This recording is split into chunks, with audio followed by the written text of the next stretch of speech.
Module 7, Invitation.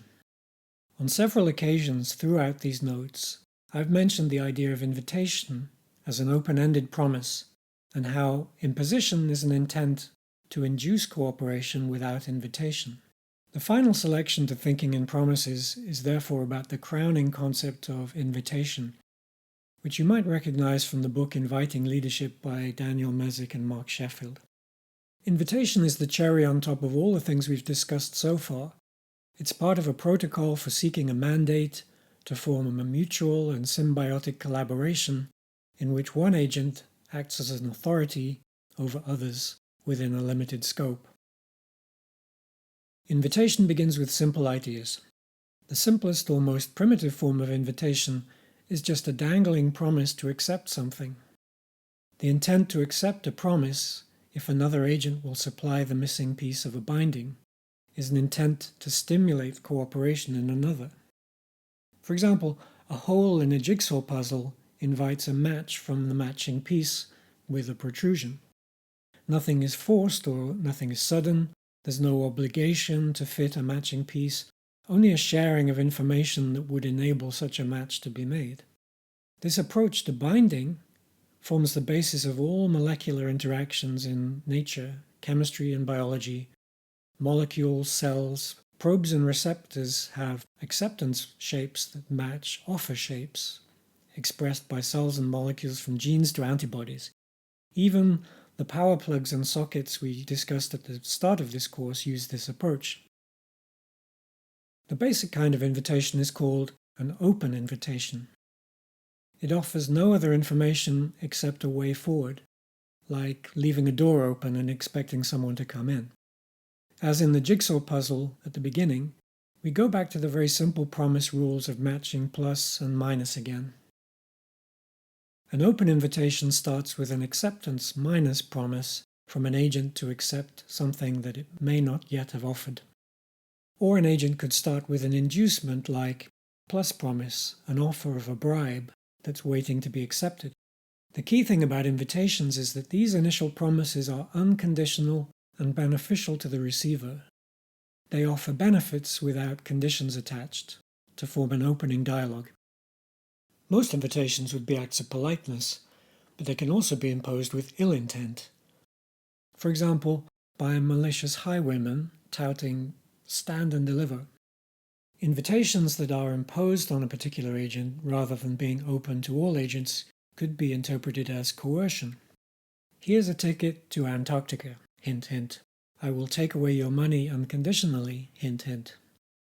When we replace a promise with an imposition, either plus or minus, the benefit becomes questionable and takes on a sinister character. Instead of promising unconditional acceptance, demanding is a form of threat.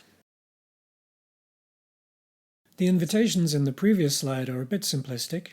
They assume a context in which the inviter and the invitee know enough about one another in advance to connect on a minimum of information.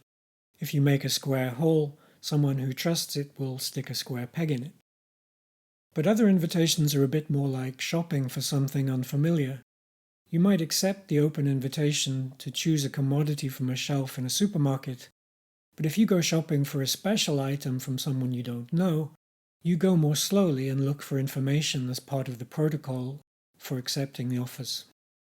Invitation then starts by building a relationship and then homing in on the target, because this is how we build trust to arrive at open acceptance. Trust is an important part of cooperation. We trust agents when we've interacted with them often enough and they seem to keep their promises.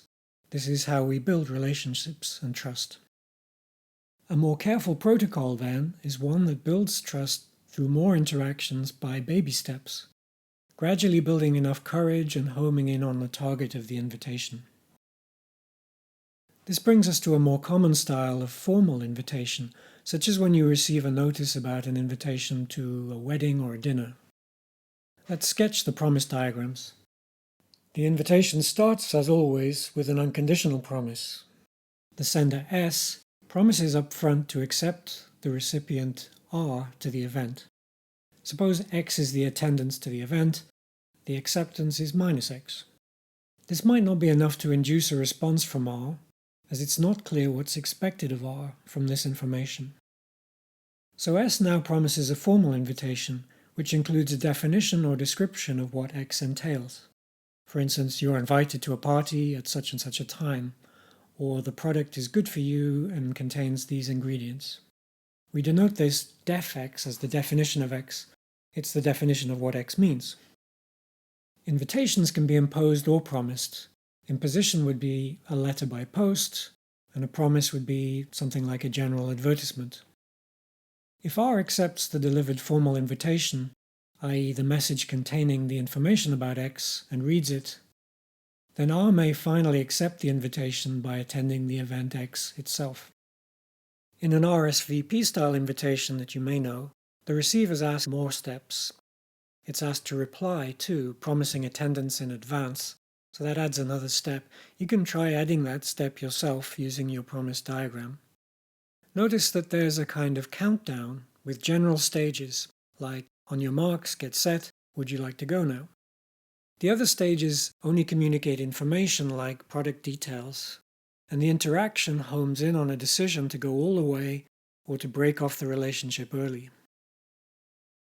To summarize invitation then, invitation's a protocol for seeking a promise from another party. It goes through a number of stages from there's this possibility I think might be good for you to I will accept your attendance. S leaves the door open. S defines what the outcome is. R accepts the outcome description information and may or may not accept the outcome itself. Okay, here I come. There can be more stages to invitation, but the key phases are an opening without obligation, an explicit statement of what is offered, and the option to accept it unconditionally.